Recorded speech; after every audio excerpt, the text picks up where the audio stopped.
البداية أستاذ فيصل بنرحب بيك في القاهرة.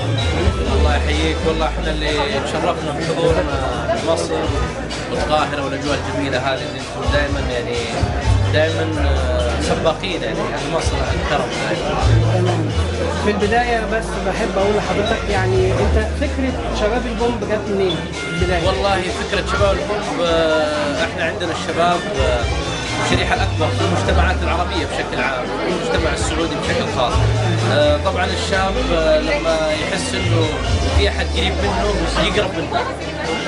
دائما تلقى الشباب في اماكنهم العامة اللي يجلسون فيها او في المدارس او في البيوت يدور اي احد قريب منه، يعني اذا ما لقى ابوه قريب منه يدور خاله، عمه، اخته، اخوه، يبغى احد يكون قريب منه عشان يعلمه وش اللي عنده وش اللي ما عنده. احنا من هذا المنطلق حبينا نكون قريبين من الشباب، نسوي لهم عمل يعكس واقعهم، يعكس الاجواء اللي هم يعيشونها، يحكي همومهم، قضاياهم.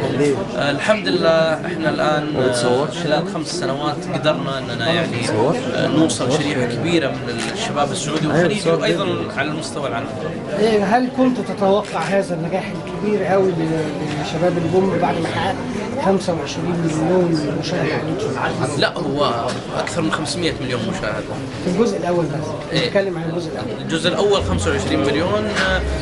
طبعا كانت مفاجاه بالنسبه لنا انه يعني عمل شبابي واحنا لسه يعني عارف تونا بادين منه توصل للمرحله هذه، يعني بالعكس كانت حتى اعطتنا حافز انه في السنه اللي بعدها اننا نقدم شيء اكثر علشان جمهورنا هذا اللي وقف معانا. لكن الان احنا في اخر جزء يعني من 7 شهور اللي هو العرض في رمضان، رغم انه انعرض على التلفزيون الا انه في اليوتيوب مشاهداته اكثر من 250 مليون مشاهده. الجزء الاخير يعني نصف المشاهدات من الجزء الخامس الاخير اللي عرض على قناه روتانا خليجيه.